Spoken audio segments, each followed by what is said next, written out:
सबसे पहली खबर टिहरी से, जहां पर एक बड़ा हादसा हो गया है। चंबा कोटी मार्ग पर नैल के पास एक गाड़ी 300 मीटर गहरी खाई में जाकर गिर गई। हादसे में 8 यात्रियों की मौके पर ही मौत हो गई है। मैक्स गाड़ी में 10 लोग सवार थे, जो कि हरिद्वार में एक अंतिम संस्कार में शामिल होकर वापस लौट रहे थे। तभी रास्ते में यह हादसा हो गया। हादसे की सूचना मिलते ही पुलिस और एसडीआरएफ की टीम मौके पर पहुंची। वहीं 2 लोगों को मौके से बचा लिया गया है, जबकि 8 लोगों की मौत हो गई है। घायलों को तुरंत अस्पताल में इलाज के लिए भेजा गया।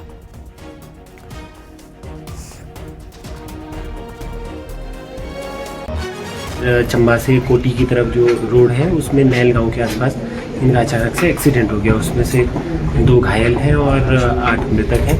ये सभी लोग घनसाली क्षेत्र के हैं, नैल चामी पट्टी के आसपास के क्षेत्रों से। उनमें से 2 लोग जो यहाँ पे डिस्ट्रिक्ट हॉस्पिटल में उनको भर्ती कराया गया है। उनमें से एक का हाथ में प्लास्टर लगा है और दूसरे अभी आउट ऑफ डेंजर है। कोई ऐसा उन लोगों को ठीक हालत में है, लेकिन 8 लोग जो हैं वो मृतक हैं। पौड़ी के बमठी गांव में गुलदार की दहशत बनी हुई है। गुलदार ने घास काटने गई महिला का शिकार कर लिया, जिससे पूरे क्षेत्र को उसने झकझोर कर रख दिया। गांव की 65 साल की महिला सीता देवी अपने घर के पास खेतों में घास काटने गई थी, जहां पर घात लगाए बैठी 2 गुलदारों ने अचानक से उन पर हमला कर दिया। उन्हें घसीटते हुए जंगल ले गई। आसपास मौजूद लोगों को जब तक कुछ समझ में आता, तब तक काफी देर हो चुकी थी। घटना की सूचना मिलते ही गांव में हड़कंप मच गया। ग्रामीण मौके पर पहुंचे, लेकिन तब तक महिला की मौत हो चुकी थी। इस घटना के बाद क्षेत्र में भय और दहशत है। लोग अपने घरों से बाहर निकलने में भी डर महसूस कर रहे हैं। वहीं गांव वालों ने इस घटना को लेकर सरकार और वन विभाग की कार्यप्रणाली पर सवाल उठाए हैं। 6 महीने से हमारी जनता इतनी परेशान है कि स्कूलों की छुट्टियां अलग पड़ रही हैं और बच्चे अकेले नहीं जा पा रहे, महिलाएं अकेले नहीं जा पा रही हैं। तो शासन कब तक देख रहा है? इडवासियों में 4 महीने 6 महीने से लगातार गुलदार बाघ का हमला दिखाई दे रहा है। गुलदार द्वारा उनका हमला किया गया है, क्योंकि इसमें बहुत ही दुखद इसमें और काफ़ी मृत्यु हो गई है। और इसको देख के मतलब हो कि पंडित व्यक्ति जो सहायता परिवार की कर सकता है वो करेगा। एंड साथ ही साथ ऐसा है कि इसमें हमारी जो QRT है, जो हमारी क्विक रिस्पॉन्स टीम है, वो एक्टिवेट मतलब हो। हरिद्वार के ब्रह्मपुरी और बिल्केश्वर क्षेत्र में इन दिनों गुलदार का आतंक बना हुआ है। इस बीच गुलदार के एक स्ट्रीट डॉग को निवाला बनाए जाने का CCTV फुटेज सामने आया। वीडियो ब्रह्मपुरी कॉलोनी का बताया जा रहा है, जहां पर तेजी से आया गुलदार अचानक कुत्ते के ऊपर झपट पड़ा और उसे जबड़े में दबाकर ले गया। रिहायशी इलाके में गुलदार की आवाजाही से लोगों में दहशत बनी हुई है। साथ ही वन विभाग से पिंजरा लगाकर गुलदार को पकड़ने की मांग जारी है।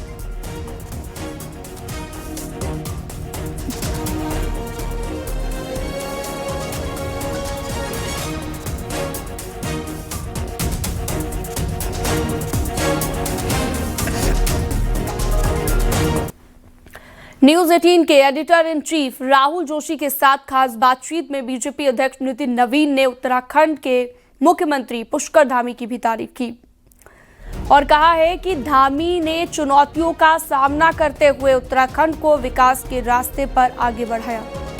उनके नेतृत्व में उत्तराखंड विकास के रास्ते पर और आगे बढ़ेगा। में आप कैसे देखते हैं पार्टी की पोजीशन? काफी चुनौतियां रही हैं पिछले 1 सालों में। देखिए, हर राज्य सरकारों को वहां की परिस्थितियों को संभालने की कई चुनौतियां होती हैं, लेकिन हम अपने ट्रैक रिकॉर्ड को देखते हैं, हम डेवलपमेंट को देखते हैं, हम वहां के जो इम्प्रूवमेंट होना चाहिए हर आदमी के पब्लिक के लाइफ में, उन सब चीज के ग्रोथ को देखते हैं। और मैं मानता हूं कि आज उत्तराखंड पूरी तरह से डेवलपमेंट के फोरम के हिसाब से देखिए, पूरे हमारे जो USP रहती है गवर्नेंस का, उस फोरम से देखिए, तो हम बेहतर रूप से आगे बढ़े हैं। और पुष्कर सिंह धामी के नेतृत्व में निश्चित रूप से हम और बेहतर परिणाम लेके आएंगे। न्यूज 18 के editor in chief Rahul Joshi के साथ एक्सक्लूसिव इंटरव्यू में यूपी और उत्तराखंड के चुनाव पर बीजेपी अध्यक्ष नितिन नवीन ने कहा कि CM योगी और CM धामी के चेहरे पर की चुनाव लड़ेंगे। बीजेपी के राष्ट्रीय अध्यक्ष ने तीसरी बार यूपी में सरकार बनाने का दावा किया। यूपी और उत्तराखंड में चेहरा योगी और धामी ही होंगे। देखिए, हमारे मुख्यमंत्री हैं, उनके नेतृत्व में हम सरकार चलाए तो निश्चित रूप से चेहरे होंगे। न्यूज 18 के editor in chief Rahul Joshi के साथ खास बातचीत में बीजेपी अध्यक्ष नितिन नवीन ने उत्तराखंड के सीएम पुष्कर धामी की भी तारीफ की, जिसके बाद बीजेपी नेताओं में जोश है। प्रदेश मंत्री नेहा जोशी का कहना है कि मुख्यमंत्री धामी के नेतृत्व में उत्तराखंड विकास के रास्ते पर बढ़ रहा है। कार्यकर्ता इसमें उनके सहायक हैं। उन्होंने अपने कार्यकाल में कई ऐसे काम किए जिसे जनता याद रखेगी। वहीं बीजेपी प्रवक्ता कुंवर जपेंद्र का कहना है कि केंद्रीय नेतृत्व का इस तरह से तारीफ करना मोटिवेशन देता है। इस तरीके से धामी जी और उनके नेतृत्व में सरकार का रिस्पांस रहा है, और जो मैन्युफैक्चर्ड आपदा होती हैं, जो इस तरीके के आंदोलन विपक्ष ने खड़ी करने की कोशिश करी, उन सब को धराशायी करते हुए एक जन समर्थन जो धामी जी ने अर्जित किया है, वो किसी भी राजनेता के लिए एक बड़ी बात है। और हमारा सौभाग्य है कि हमारे पास ऐसा नेतृत्व है। और जो नितिन जी ने कहा, जाहिर है कि आज कार्यकर्ताओं में बहुत खुशी है कि उनके नेता को एक बार केंद्र की ओर से भी, जिसे कहते हैं, एक अप्रिसिएशन मिला। तारीफ करना ये इंगित करता है कि उत्तराखंड विकास से आगे बढ़कर विकसित उत्तराखंड की ओर बहुत तेजी से दौड़ रहा है, और भारतीय जनता पार्टी का सरकार, संगठन और कार्यकर्ताओं का उत्साह इस यात्रा में सहायक बनता हुआ नजर आ रहा है। देहरादून में रक्षा अनुसंधान विद्यालय का रातों रात नाम बदले जाने का मामला तूल पकड़ गया। सुबह जैसे ही स्टूडेंट्स स्कूल में पहुंचे, विद्यालय का नाम बदलता दिखा और टीचर्स को डीएवी के रजिस्टर में अटेंडेंस देने को कहा गया, जिस पर टीचर्स और स्टूडेंट्स ने हंगामा किया। आरएवी स्कूल ने अपने पुराने प्रबंधन को ही बाहर कर दिया, जबकि कई टीचर स्कूल में ऐसे हैं जो कि पिछले 30 साल से स्कूल से जुड़े हुए हैं। ये डीएवी के स्कूल का मामला हम आपको बता रहे हैं। पिछले 30 साल से स्कूल से ये शिक्षक जुड़े हुए हैं। अब उनकी सैलरी को लेकर पूरा मैनेजमेंट ही बदल दिया गया। पेरेंट्स का कहना है कि इस बात से वो परेशान हैं कि नए सेशन में नई ड्रेस, बुक्स खरीदी गई। अब डीएवी को स्कूल देने की ना उन्हें जानकारी दी गई और ना ही वो अपने बच्चों डीएवी के तहत इस स्कूल में पढ़ाना चाहते हैं। तो अभिभावक अब कंफ्यूज हैं, असमंजस में हैं कि आखिर अब क्या करें, जबकि डीआरडीओ के अधिकारी इस मामले में कुछ भी बोलने को तैयार नहीं हैं। हम यहाँ 28 साल से नौकरी कर रहे हैं, परमानेंट जॉब है हमारी। हमसे कहा गया कि आपको 1 साल के कॉन्ट्रैक्ट पर रखेंगे, फिर आपके इम्तहान लेंगे। पहले कंप्यूटर का इम्तहान लेंगे, फिर विषय का इम्तहान लेंगे, फिर आपका, अगर आप हमें उचित लगेंगे तो हम आपको नौकरी पे रखेंगे। इन सब में एक बहुत बड़ी बात छूट गई, वो ये छूट गई कि आपको आपकी जो तनख्वाह है वो हम आपको बेसिक सैलरी देंगे और आपको फ्रेश अपॉइंटमेंट देंगे। किसी आदमी की 28 साल की नौकरी है, उससे कह दो कि आज चलो 0 पे चले जाओ। अचानक से शाम को हम बच्चे को ले जाते हैं 3 बजे छुट्टी करा के, सुबह लाते हैं तो यहाँ डीएवी लिखा है। पहले तो हमें विश्वास ही नहीं हुआ कि ये स्कूल एकदम से कैसे चेंज हो गया। ना कोई मैसेज, ना कोई हमें प्रीवियसली कुछ एक आइडिया भी नहीं दिया गया।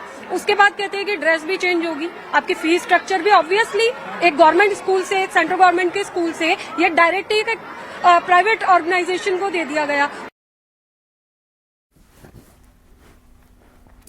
प्रदेश के 2000 से ज्यादा नर्सिंग बेरोजगार युवा पिछले 139 दिन से देहरादून के एकता विहार में धरने पर बैठे हैं। वर्षवार भर्ती की अपनी मांग को लेकर युवा 5 दिन से आमरण अनशन पर हैं। प्रदर्शनकारी कहते हैं कि उनके साथ युवाओं की नियुक्ति सरकार ने एक्सपीरियंस के आधार पर की, लेकिन उनकी नियुक्ति के लिए परीक्षा की बात की जा रही है, जिसके विरोध में उनका प्रोटेस्ट चल रहा है। कुछ अनशनकारी की तबीयत भी खराब होने लगी है, लेकिन वो फिर भी अपनी मांग पर डटे हैं। हम यहाँ पर हमारी जो मुख्य मांगे हैं वो यही है कि जैसे हमारे सीनियरों को आपने पूर्व में वर्षवार भर्ती में लिया है, हमें भी उसे वर्षवार में ही लीजिए, क्योंकि ये भर्ती जब 2020 में माननीय त्रिवेंद्र रावत जी ने निकाली थी तो वो परीक्षा बेस पे निकाली थी। उस समय हम लोग परीक्षा की पूरी तैयारी में थे। कुछ बच्चे हमारे कोचिंग सेंटरों से कोचिंग लेकर के पूरी तैयारियों के साथ थे कि कल हमारा एग्जाम है, रातों रात वो भर्ती कैंसिल होती है, वर्षवार के पक्ष में फैसला आता है। अल्मोड़ा के माल रोड की हालत खराब होने को लेकर अब राजनीति भी शुरू हो गई है। कांग्रेस का आरोप है कि इसको लेकर कई बार पीडब्ल्यूडी को शिकायत की गई, लेकिन गड्ढे भरने का काम शुरू नहीं किया गया। तो कांग्रेस ने रोड पर की पौधों की रोपाई करने का सांकेतिक प्रदर्शन किया और कहा जल्द अगर रोड नहीं बनता तो उग्र आंदोलन किया जाएगा। वहीं पीडब्ल्यूडी का कहना है कि मॉल रोड पर हॉट मिक्स के लिए टेंडर हो चुका है, जल्दी ही निर्माण कार्य शुरू होगा। जब तक टेंडर की कार्रवाई पूरी नहीं होती तब तक बड़े गड्ढों को भरने के लिए पैचवर्क किया जा रहा है।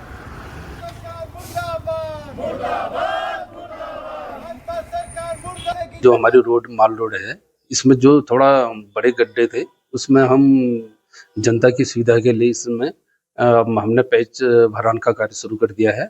और मैं सभी को ये बताना चाहता हूँ कि इस रोड में हमारा हॉट मिक्स स्वीकृत है, हो गया है, जिसकी निविदा हमने आमंत्रित कर दी है। अल्मोड़ा विधानसभा के अंदर तमाम रोडों की स्थिति बहुत बुरी है, जगह जगह गड्ढे हो चुके हैं और इस क्षेत्र में लगातार हम हॉट मिक्स की मांग कर रहे हैं और हॉट मिक्स जो है ना सरकार के द्वारा किया जा रहा है, तो लगातार जो है यहाँ की आम जनता को परेशानी हो रही है। उसी के लेकर जो है यहाँ पे तमाम सड़कें जो है गड्ढा मुक्त हो, उसके लिए जो है कांग्रेस पार्टी के द्वारा जो है यहाँ पे आंदोलन किया जा रहा है। बीजेपी सांसद अजय भट्ट हल्द्वानी में गैंती और फावड़े के साथ नजर आए। दरअसल हल्द्वानी में अजय भट्ट एक सीवरेज योजना की शुरुआत कर रहे थे। इसी दौरान उन्होंने हाथ में गैंती फावड़ा पकड़ लिया। हल्द्वानी में दुर्गा सिटी से लेकर नवाबी रोड चौराहे तक तकरीबन 10 करोड़ के बजट से सरकार नई सीवरेज लाइन डाल रही है, जिसका शिलान्यास किया गया। बीजेपी सांसद ने काम को समय पर पूरा करने के निर्देश सांसद जी को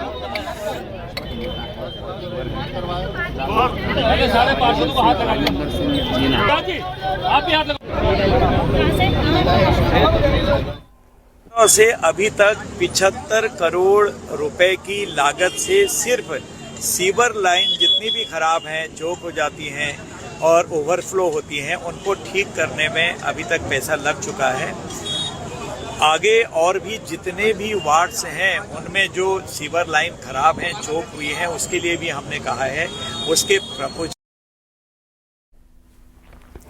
हरिद्वार में संत कपिलानंद सरस्वती को निरंजनी अखाड़े का महामंडलेश्वर बनाया गया। कनकल के जगत गुरु आश्रम में साधु संतों ने कपिलानंद सरस्वती का पूरे विधि विधान के साथ पट्टाभिषेक किया। उन्हें महामंडलेश्वर की उपाधि दी गई। गीता आश्रम ऋषिकेश में रहने वाले महामंडलेश्वर कपिलानंद सरस्वती ने आगे चलकर सनातन धर्म के प्रचार प्रसार करने की बात कही। निरंजनी अखाड़े के सचिव महंत रविंद्रपुरी ने कहा, महामंडलेश्वर बनाए जाने के सभी मापदंडों पर कपिलानंद सरस्वती खरे उतरे, इसलिए आज वरिष्ठ साधु संतों की मौजूदगी में उनका पट्टाभिषेक किया गया। आज हमारे गीता आश्रम ऋषिकेश में है और उन्हीं महाराज के शिष्य उनको आज महामंडलेश्वर बनाया गया। हमारी परंपरा है, जब भी कोई महामंडलेश्वर बनाया जाता है उसके पास आश्रम है या नहीं है सब चीज़ देखा जाता है। और महाराज श्री बहुत अच्छे संत हैं, उनके पास आश्रम भी है और विद्यालय भी है, गौशाला भी है। इन सब को देखते उनको हमने महामंडलेश्वर बनाया है। टिहरी के प्रसिद्ध सुरकंडा देवी मंदिर में इन दिनों श्रद्धालुओं की काफी भीड़ है। मंदिर में दूसरे राज्यों से पहुंचे श्रद्धालु भजन कीर्तन करते नजर आए। मंदिर में रोपवे बनने के बाद श्रद्धालुओं का यहां पर पहुंचना काफी आसान हो गया है। इस रोपवे को बने 4 साल पूरे हो गए हैं और इन 4 सालों में श्रद्धालुओं की संख्या में काफी बढ़ोतरी हुई। तो श्रद्धालुओं के साथ स्थानीय लोगों का भी मानना है कि रोपवे बनने के बाद इस क्षेत्र में पर्यटन बढ़ गया है।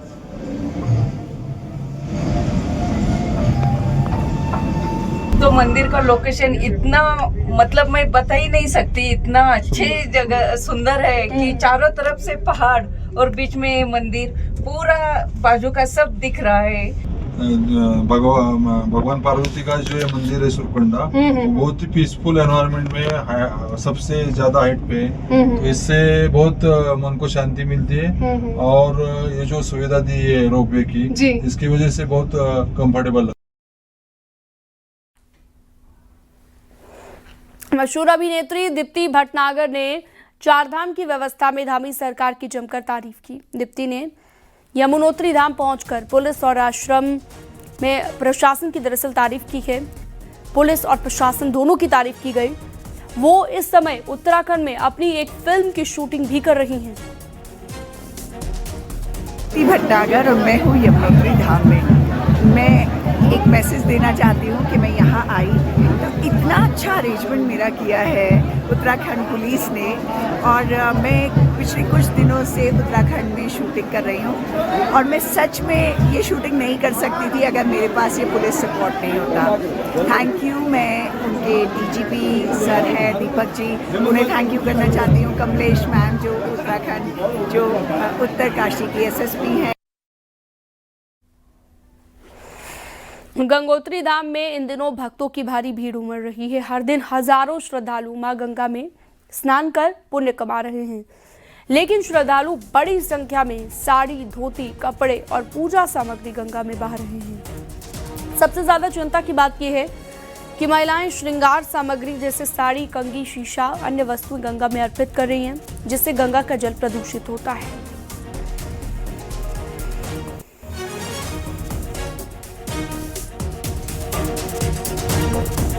गंगा में जो भी आपकी जो भावना है उसको, जो आप कपड़े और वस्त्र जो है प्रभावित करते हैं उसको ना करें। हमारा प्रयास रहेगा सर कि आप लोगों के सहयोग से हम यहाँ पे आस्था कलश स्थापित करेंगे, तो लोग जो भी वस्त्र होंगे उसमें ही उसको जो है डालेंगे। जी।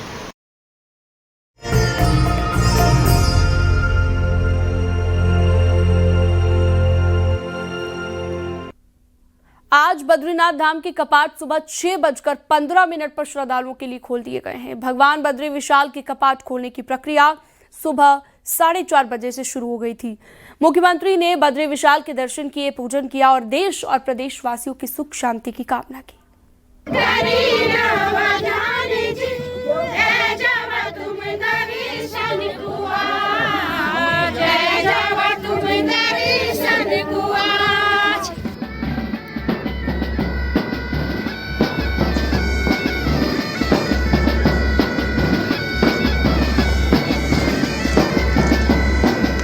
गुरुवार को बद्रीनाथ धाम के कपाट सुबह 6:15 पर पूरे विधि विधान के साथ श्रद्धालुओं के लिए खोल दिए गए।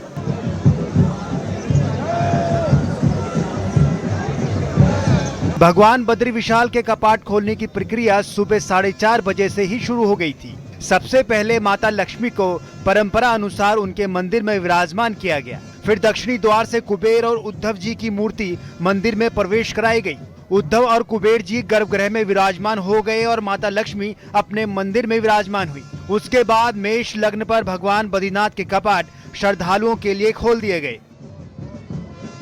यहाँ पर अनेक प्रकार की अक्षुण्ण परंपराएं हैं, जिन परंपराओं का निर्वहन करते हुए यहाँ पर वेद मंत्रों के द्वारा और अनेक प्रकार के स्तोत्रों के द्वारा सुबह ठीक 6:15 बजे मेष लग्न के नवमांश में भगवान के पावन कपाट समस्त श्रद्धालुओं के लिए खोले गए।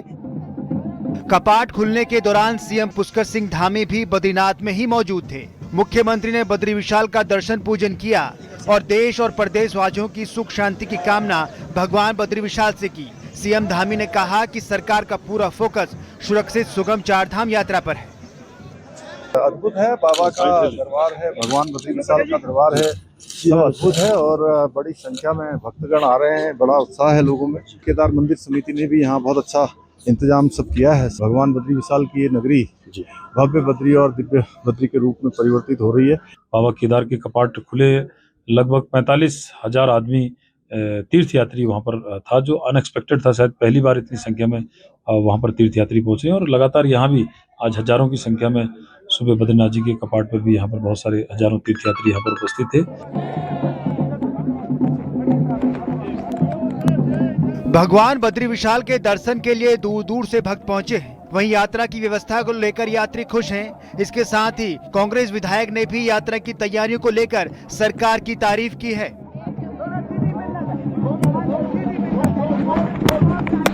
दर्शन के लिए मैं सब लोगों को देश प्रदेश में जितने भी हमारे सनातन संस्कृति को मानने वाले उनसे अनुरोध करना चाहता हूं कि आप बद्रीनारायण के धाम में आएं, उनके दर्शन करें और मैं आपको बताना चाहता हूँ बहुत सुंदर और माहौल और वातावरण बहुत सुंदर है, बहुत अच्छी व्यवस्थाएं हैं। काफी अच्छे दर्शन हुए और काफी अच्छी व्यवस्था यहाँ पे सरकार द्वारा की गई है और धन्यवाद करना चाहेंगे उत्तराखंड सरकार को कि आपने यहाँ पे इतनी अच्छी व्यवस्था की।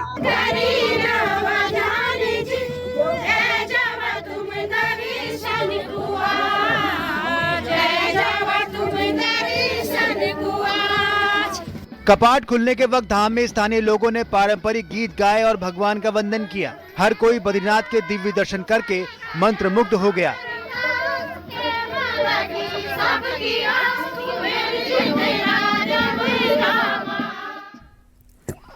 और खबरों का सिलसिला जारी है, वक्त छोटे से ब्रेक का।